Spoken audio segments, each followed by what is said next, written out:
नमस्कार दोस्तों। आज हम एक ऐसी जगह की बात करने वाले हैं जिसका नाम सुनते ही अच्छे अच्छों के पसीने छूट जाते हैं। मतलब इमेजिन कीजिए, राजस्थान की अरावली पहाड़ियों के बीच एक वीरान इलाका, जहां सूरज ढलते ही ऐसा भारी सन्नाटा छाता है कि अपनी सांसों की आवाज भी डराने लगती है। जी हां, हम बात कर रहे हैं भानगढ़ किले की, भारत की सबसे कुख्यात, सबसे डरावनी जगह। तो चलिए आज इस रहस्यमयी पहेली को सुलझाते हैं और देखते हैं कि भानगढ़ का असली सच आखिर है क्या। अच्छा, अब इस बात पे जरा गौर कीजिएगा। ये जो चेतावनी है ना, ये किसी डरे हुए गांव वाले की नहीं है। ये खुद भारत सरकार के आर्कियोलॉजिकल सर्वे ऑफ इंडिया यानी एएसआई ने लगाई है। बोर्ड पर साफ साफ लिखा है, सूर्यास्त के बाद प्रवेश वर्जित है।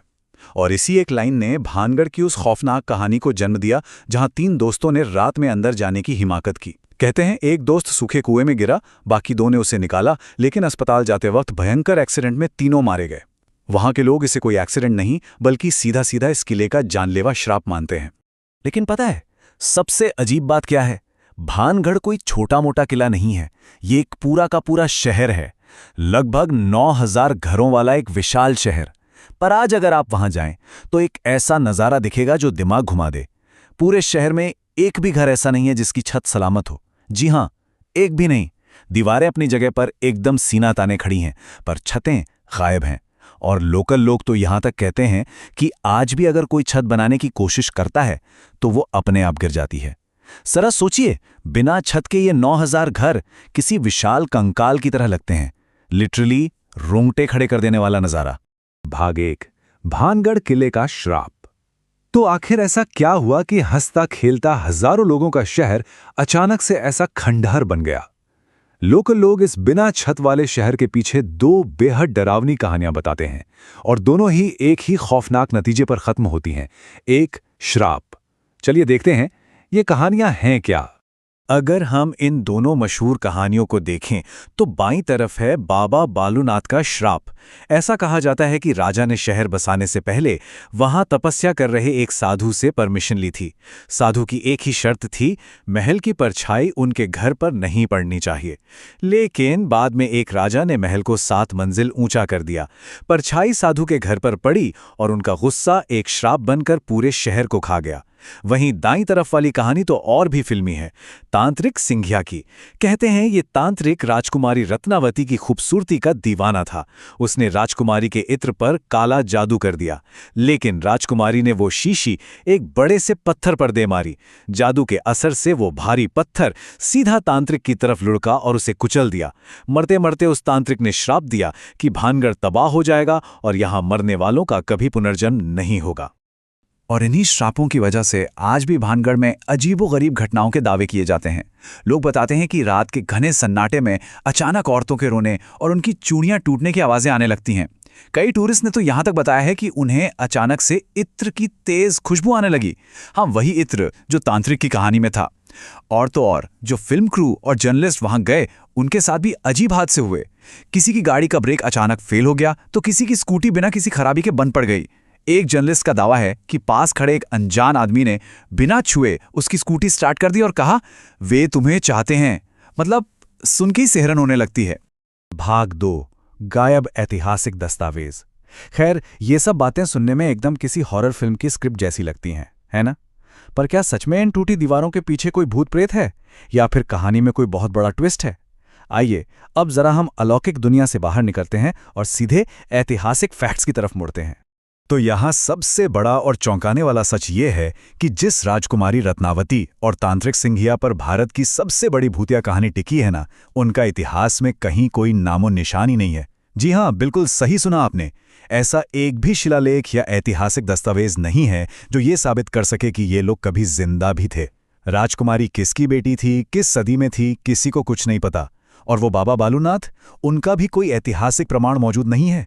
ये सब बस लोकल लोक कथाएं हैं जो सालों से एक से दूसरे इंसान तक पहुंचती रहीं, और हर बार इनमें थोड़ा थोड़ा मिर्च मसाला जुड़ता गया।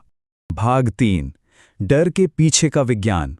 अब आप सोच रहे होंगे कि अगर ये लोग कभी थे ही नहीं तो फिर उन लोगों का क्या जो आज भी भानगढ़ में डरावनी चीजें महसूस करते हैं? क्या वो सब झूठ बोल रहे हैं? जी नहीं, जो वो महसूस करते हैं वो बिल्कुल सच है। लेकिन उसके पीछे कोई भूत नहीं, बल्कि पूरी तरह से विज्ञान काम कर रहा है। चलिए समझते हैं कि ये अदृश्य ताकतें असल में हैं क्या। जरा इस नंबर पर ध्यान दीजिए, 19 हर्ट्ज। ये इंसानी डर के पीछे का एक बहुत बड़ा खिलाड़ी है। बात 1980 के दशक की है, जब विक टैंडी नाम के एक इंजीनियर अपनी लैब में काम कर रहे थे, जिसे लोग भूतिया मानते थे। अचानक उन्हें ठंड लगने लगी, पसीना आने लगा और एक ग्रे रंग का साया भी दिखा। पर जब उन्होंने चेक किया तो वहां कुछ नहीं था। बाद में पता चला कि उनकी लैब में लगा एक नया पंखा 19 हर्ट्ज की फ्रीक्वेंसी वाली आवाज पैदा कर रहा था। इसे इंफ्रासाउंड कहते हैं। ये आवाज इतनी नीची होती है कि हमारे कान इसे सुन नहीं पाते, लेकिन हमारा शरीर इसके वाइब्रेशंस को महसूस कर लेता है। और इसी वाइब्रेशंस की वजह से हमें घबराहट होती है, बेचैनी होती है और यहां तक कि आंखों के सामने अजीब अजीब आकृतियां दिखने लगती हैं। और भानगढ़ में भी एग्जैक्टली यही होता है। वहां भूत प्रेत नहीं, बल्कि ये 4 प्राकृतिक और मनोवैज्ञानिक कारण अपना खेल खेलते हैं: इंफ्रासाउंड, इलेक्ट्रोमैग्नेटिक फील्ड्स, सजेस्टिबिलिटी और पैराडोलिया। देखिए, भानगढ़ एक भूकंप संभावित क्षेत्र में है। तो जब हवा वहां की पुरानी टूटी फूटी इमारतों के बीच से गुजरती है या जमीन में हल्की सी भी हलचल होती है, तो नेचुरली इंफ्रासाउंड पैदा होता है। और बस यही आवाज लोगों के शरीर में वो अजीब सा डर और बेचैनी भर देती है। और ये जो पैराडोलिया है ना, ये बहुत ही शानदार तरीके से समझाता है कि हमारा अपना ही दिमाग कैसे हमें बेवकूफ़ बनाता है। इंसान का एवोल्यूशन ही कुछ इस तरह हुआ है कि हमारा दिमाग हर रैंडम शेप या अंधेरे में चेहरे ढूंढने लगता है। तो जब कोई भानगढ़ की उन आधी अधूरी टूटी दीवारों या अंधेरे कोनों को देखता है, तो दिमाग अपने आप वहां इंसानी आकृतियां बना लेता है। हमें लगता है कि हमने कोई साया देखा, जबकि असल में वो सिर्फ एक परछाई और पत्थरों का अजीब आकार होता है। इसके साथ ही एक और बहुत पावरफुल चीज है सजेस्टिबिलिटी, यानी सुझाव का असर। लंदन की गोल्डस्मिथ्स यूनिवर्सिटी का एक बहुत ही दिलचस्प एक्सपेरिमेंट है। उन्होंने लोगों को एक बिल्कुल खाली सफेद से कमरे में बिठाया और उनसे बस इतना कह दिया कि ये कमरा भूतिया है। कमरे में कुछ भी डरावना नहीं था। फिर भी 20% से ज्यादा लोगों ने कहा कि उन्हें वहां किसी भूत की मौजूदगी महसूस हुई। हमारे यहाँ कहते हैं ना, भाई को भूत बनाना। भानगढ़ जाने से पहले ही आपके दिमाग में भर दिया जाता है कि ये एशिया की सबसे डरावनी जगह है। आपका दिमाग पहले से ही हॉन्टेड मोड में सेट होता है, तो जाहिर है वहां हिलता हुआ एक पत्ता भी आपको भूत ही लगेगा। भाग 4, रात के असली खतरे। तो अब सवाल यह है कि अगर भूत नहीं है, तो भानगढ़ में रात को जाने से सरकार ने क्यों रोक रखा है? क्या दाल में कुछ काला है? असल में इसका कारण कोई भूतिया साया नहीं, बल्कि कुछ बहुत ही खतरनाक जमीनी हकीकतें हैं।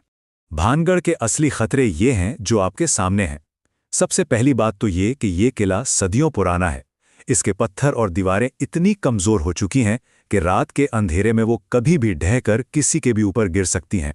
और दूसरी सबसे डरावनी बात, भानगढ़ से मुश्किल से 50 किलोमीटर दूरी ही सरिस्का टाइगर रिजर्व है। 866 स्क्वायर किलोमीटर में फैला एक घना जंगल। रात होते ही बंगाल टाइगर, तेंदुए और लकड़बग्घे शिकार की तलाश में अक्सर भानगढ़ के खंडहरों में आ धमकते हैं। अब आप ही बताइए, रात के खुप अंधेरे में इन खूंखार जानवरों से बचना क्या किसी भूत से बचने से कम है? और हाँ, वो कहानी याद है आपको कि रात में भानगढ़ से औरतों के चीखने और रोने की डरावनी आवाजें आती हैं? असल में वो किसी भटकती आत्मा की आवाज नहीं है, वो जंगली लकड़भग्गों यानी हाइनाज की आवाजें हैं। जब रात के सन्नाटे में ये जानवर दूर से आवाज निकालते हैं, तो वो बिल्कुल किसी इंसान के रोने या चीखने जैसे लगती है। और तो और वहां के बंदर जब रात में पेड़ों पर कूदते हैं, तो पत्तों की सरसराहट से ऐसा लगता है जैसे कोई अदृश्य साया आपका पीछा कर रहा हो। भाग 5, शहर का असली पतन। तो अगर कोई तांत्रिक नहीं था, कोई काला जादू नहीं था, तो फिर 9000 घरों वाला इतना बड़ा शहर एकदम से खंडहर कैसे बन गया? दोस्तों, इतिहास के पन्नों में इसका एक बहुत ही ठोस लेकिन बेहद दर्दनाक कारण दर्ज है। और ये कारण किसी भूतिया कहानी से कम त्रासदीपूर्ण नहीं है। चलिए इस टाइमलाइन पर एक नजर डालते हैं और देखते हैं कि कहानी कैसे आगे बढ़ी। 1573 में माधव सिंह ने इस शानदार शहर को बसाया था। सब कुछ एकदम बढ़िया चल रहा था। लेकिन 1720 में राजा सवाई जयसिंह ने इस पर हमला किया और कब्जा कर लिया। उन्होंने जयपुर को ज्यादा अहमियत दी, जिससे भानगढ़ का रुतबा कम होने लगा। लेकिन असली तबाही तो 1783 में आई। उस साल उत्तर भारत में एक ऐसा भयानक सूखा पड़ा जिसे चालीसा अकाल कहते हैं। ये इतना भयंकर था कि लाखों लोग मारे गए। राजस्थान में तो वैसे ही पानी की कमी थी। इस अकाल ने भानगढ़ में जीना नामुमकिन कर दिया। लोग पानी और खाने की तलाश में अपने ही घर बार छोड़कर भागने पर मजबूर हो गए। तो असल में राजनीतिक पतन, युद्ध और एक भयंकर अकाल ने इस जगमगाते शहर को हमेशा के लिए एक खंडहर में बदल दिया। अब आप सोचेंगे कि जब सच्चाई इतनी सीधी और साफ है तो फिर ये भूतिया कहानियां आज भी क्यों चल रही हैं? इसके 3 बड़े कारण हैं। पहला है हमारा इंसानी दिमाग। हमें कहानियों में एक प्रॉपर विलेन चाहिए होता है। सूखा पड़ा और लोग शहर छोड़कर चले गए, ये तो बड़ा बोरिंग लगता है ना? लेकिन एक तांत्रिक ने प्यार में पागल होकर पूरे शहर को श्राप दे दिया, ये सुनने में कितना कैची लगता है। दूसरा कारण है टूरिज्म। भारत की सबसे डरावनी जगह का ये टैग ही तो हर साल लाखों टूरिस्ट को यहाँ खींच लाता है, जिससे वहाँ के लोगों की रोजी रोटी चलती है। और तीसरा बड़ा कारण है सोशल मीडिया, जहाँ भूत प्रेत की कहानियां तो रातों रात वायरल हो जाती हैं, लेकिन इतिहास की वो दर्दनाक सच्चाई कहीं दब कर रह जाती है। महान वैज्ञानिक मैरी क्यूरी ने एक बहुत ही कमाल की बात कही थी। जीवन में किसी भी चीज से डरने की जरूरत नहीं है, उसे केवल समझने की जरूरत है। और भानगढ़ के केस में ये बात 100% सच साबित होती है। जब हम इसके पीछे का विज्ञान, इंसानी मनोविज्ञान और वो असली इतिहास समझ लेते हैं ना, तो सारा का सारा डर अपने आप छुमंतर हो जाता है। इंफ्रासाउंड, जंगली जानवर और एक ऐतिहासिक अकाल, बस यही है भानगढ़ का असली सच।